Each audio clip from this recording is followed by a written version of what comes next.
بسم الله الرحمن الرحيم. طه ما أنزلنا عليك القرآن لتشقى إلا تذكرة لمن يخشى تنزيلا ممن خلق الأرض والسماوات العلى الرحمن على العرش استوى له ما في السماوات وما في الأرض وما بينهما وما تحت الثرى وإن تجهر بالقول فإنه يعلم السر وأخفى الله لا إله إلا هو له الأسماء الحسنى. وهل أتاك حديث موسى إذ رأى نارا فقال لأهلهم كثوا إني آنست نارا لعلي آتيكم منها بقبس أو أجد على النار هدى فلما أتاها نودي يا موسى إني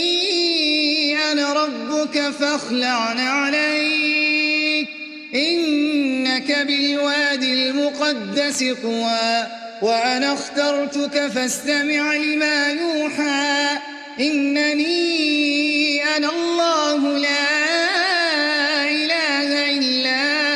أنا فاعبدني وأقم الصلاة لذكري إن الساعة آتية أكاد أخفيها لتجزى كل نفس بما تسعى فلا يصدنك عنها من لا يؤمن بها واتبع هواه فتردى وما تلك بيمينك يا موسى قال هي عصاي أتوكأ عليها وأهش بها على غنمي ولي فيها مآرب أخرى قال ألقها يا موسى فألقاها فإذا هي حية تسعى قال خذها ولا تخف سنعيدها سيرتها الأولى واضمم يدك إلى جناحك تخرج بيضاء من غير سوء آية أخرى لنريك من آياتنا الكبرى اذهب إلى فرعون إنه طغى قال رب اشرح لي صدري ويسر لي أمري واحلل عقدة من لساني يفقه قولي واجعل لي وزيرا من أهلي هارون أخي اشدد به أزري وأشركه في أمري كي نسبحك كثيرا ونذكرك كثيرا إنك كنت بنا بصيرا قال قد أوتيت سؤلك يا موسى ولقد مننا عليك مرة أخرى إذ أوحينا إلى أمك ما يوحى أن اقذفيه في التابوت فاقذفيه في اليم فليلقه اليم بالساحل يأخذه عدو لي وعدو له وألقيت عليك محبة مني ولتصنع على عيني إذ تمشي أختك فتقول هل أدلكم على من يكفله فرجعناك إلى أمك كي تقر عينها ولا تحزن وقتلت نفسا فنجيناك من الغم وفتناك فتونا فلبثت سنين في أهل مدين ثم جئت على قدري يا موسى واصطنعتك لنفسي اذهب أنت وأخوك بآياتي ولا تنسوا ذكري اذهبا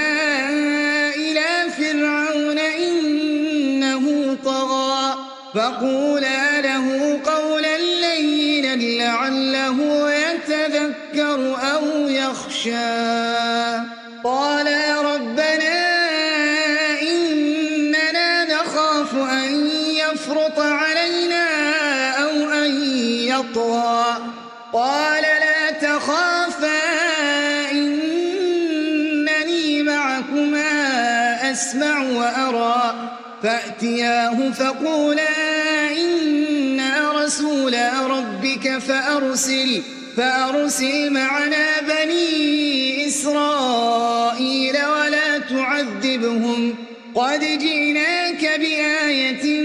من ربك والسلام على من اتبع الهدى إنا قد أوحي إلينا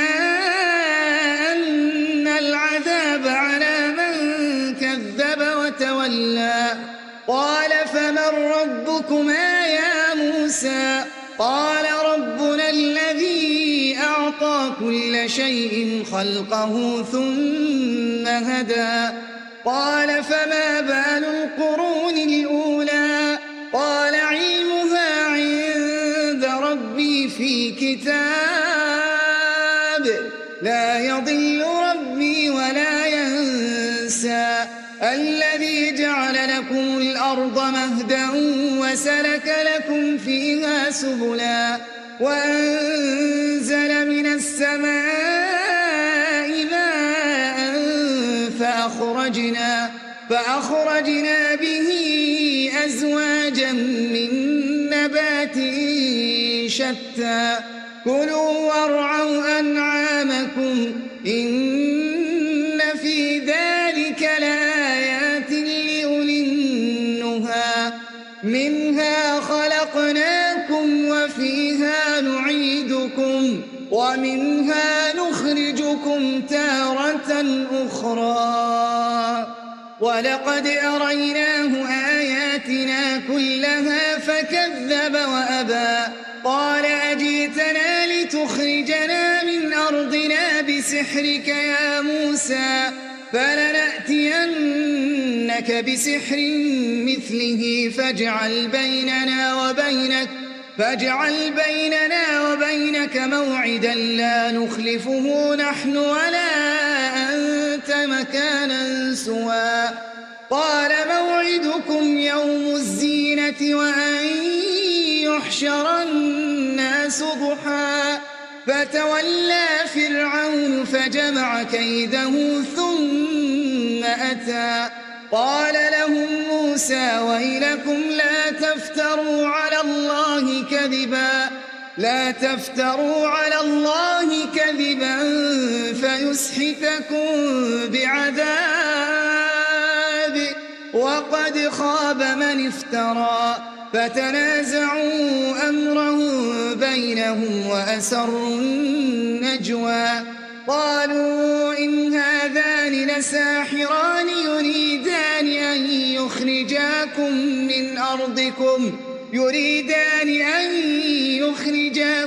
من أرضكم بسحرهما ويذهبا بطريقتكم المثلى فاجمعوا كيدكم ثم أتوا صفا وقد أفلح اليوم من استعلى قالوا يا موسى إما أن تلقي وإما أن نكون أول من ألقى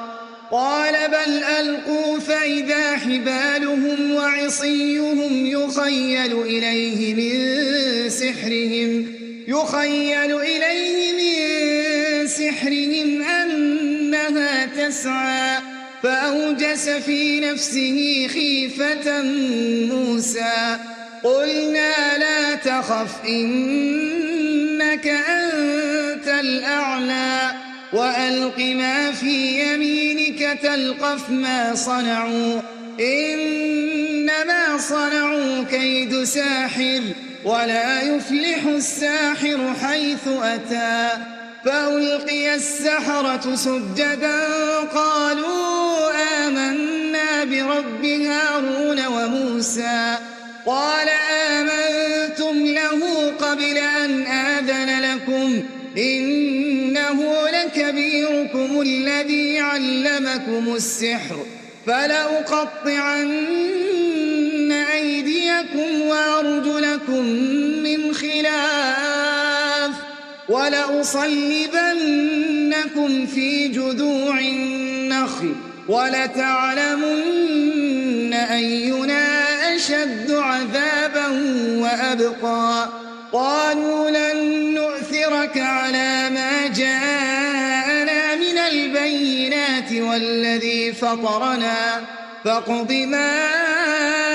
أنت قاض إنما تقضي هذه الحياة الدنيا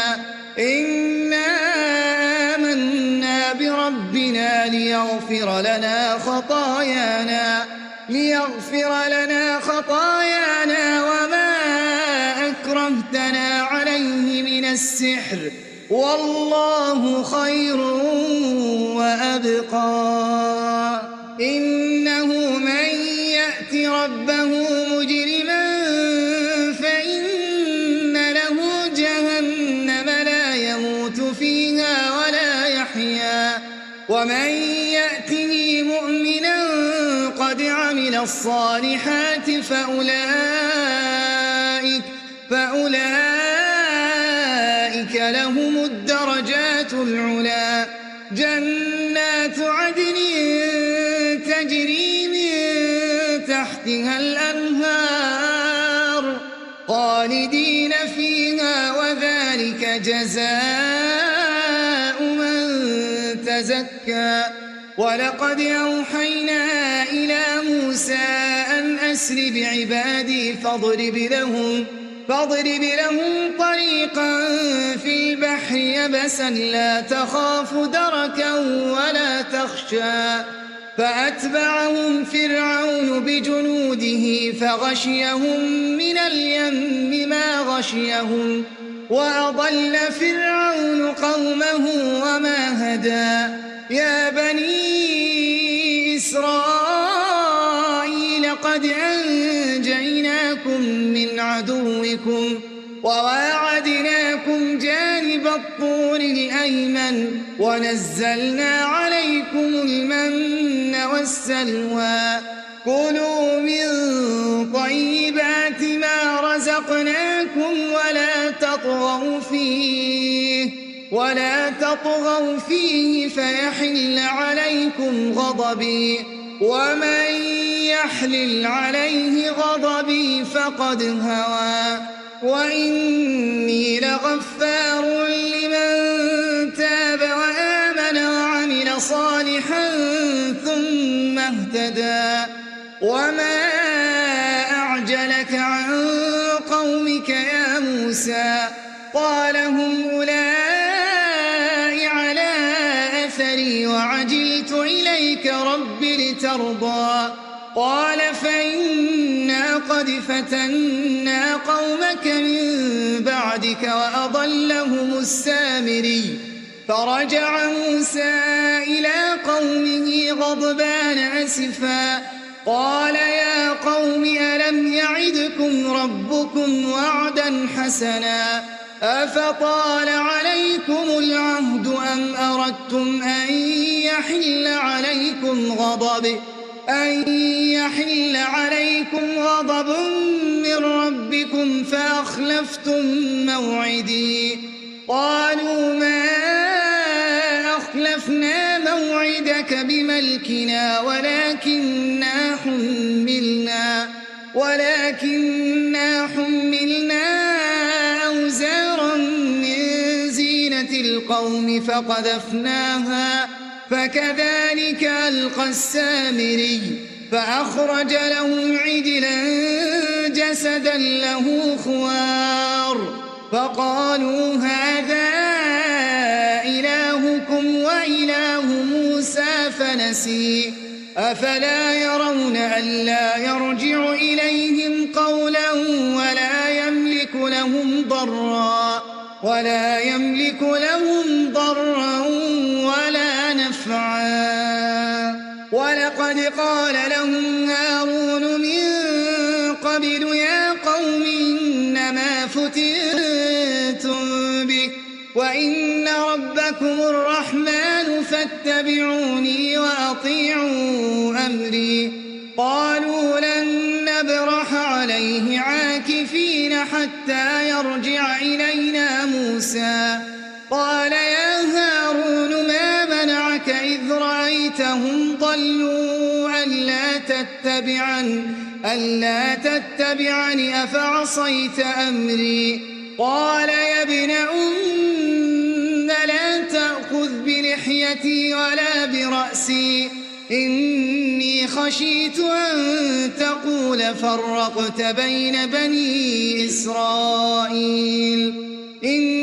خشيت أن تقول فرقت بين بني إسرائيل ولم ترقب قولي قال فما خطبك يا سامري قال بصرت بما لم يبصروا به فقبضت قبضة من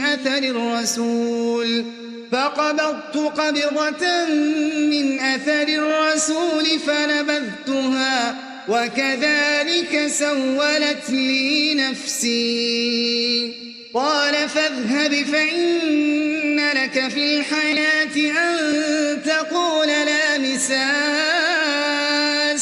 وإن لك موعدا لن تخلفه وانظر إلى إلهك الذي ظلت عليه عاكفا لنحرقنه ثم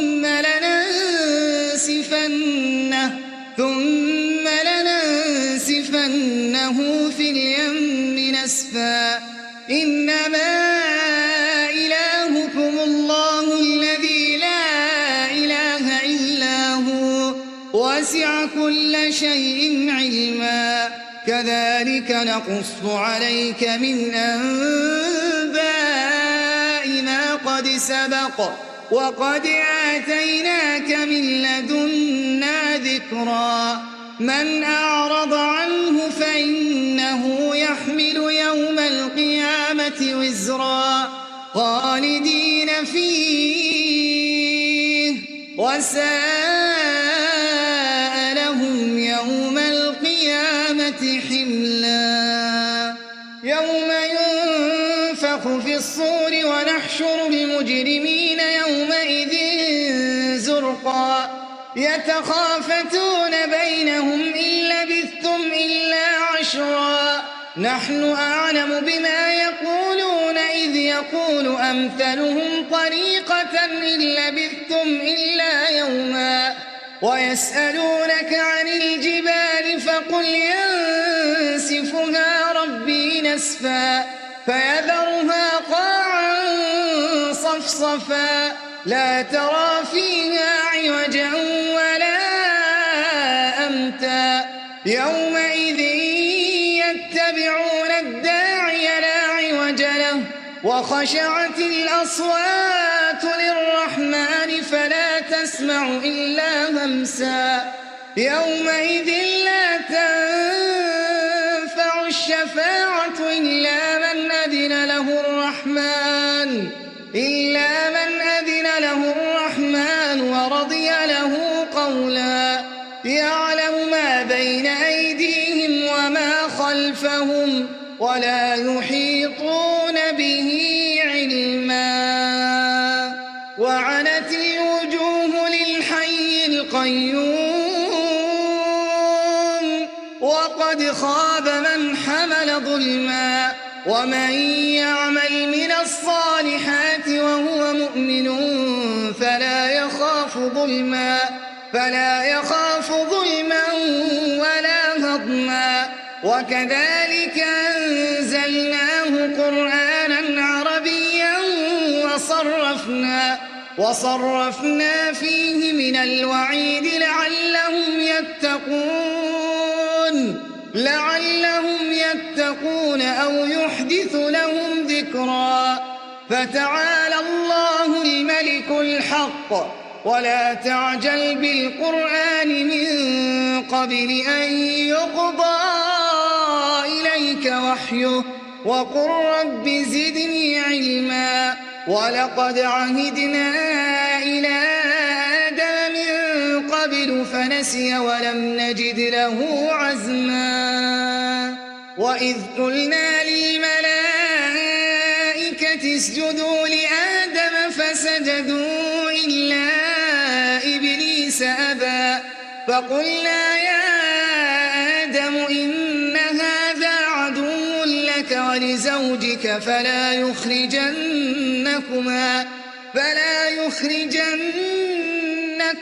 من الجنة فتشقى. إن لك ألا تجوع فيها ولا تعرى وأنك لا تظمأ فيها ولا تضحى. فوسوس إليه الشيطان قال يا آدم هل أدلك على شجرة الخلد وملك لا يبلى. فأكلا منها فبدت لهما سوآتهما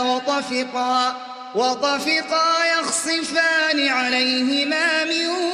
ورق الجنة. وعصى آدم ربه فغوى ثم اجتباه ربه فتاب عليه وهدى. قال اهبطا منها جميعا بعضكم لبعض عدو فإما يأتينكم مني هدى فمن اتبع هداي فلا يضل ولا يشقى. ومن أعرض عن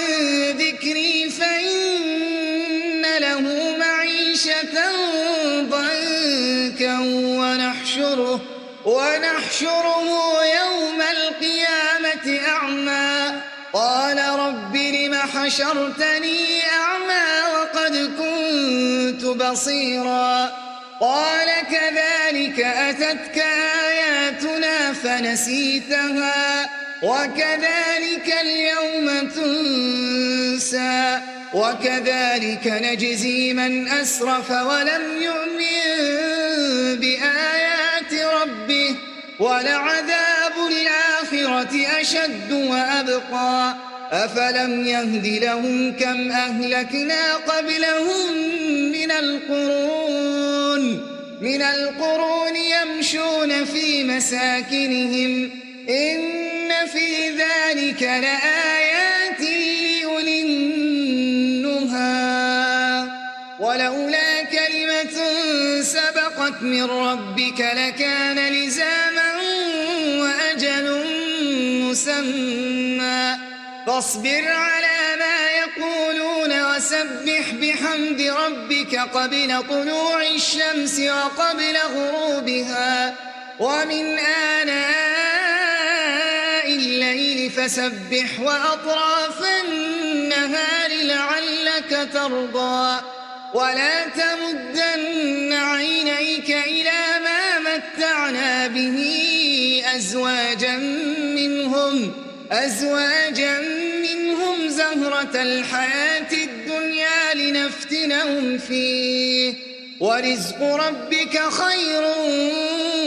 وأبقى. وأمر أهلك بالصلاة واصطبر عليها لا نسألك رزقا نحن نرزقك والعاقبة للتقوى. وقالوا لولا يأتينا بآية من ربه أولم تأتهم بينة ما في الصحف الأولى ولو أنا أهلكناهم بعذاب من قبله لقالوا ربنا لولا أرسلت إلينا رسولا فنتبع آياتك من قبل أن نذل ونخزى. قل كل متربص فتربصوا فستعلمون من أصحاب الصراط السوي ومن اهتدى.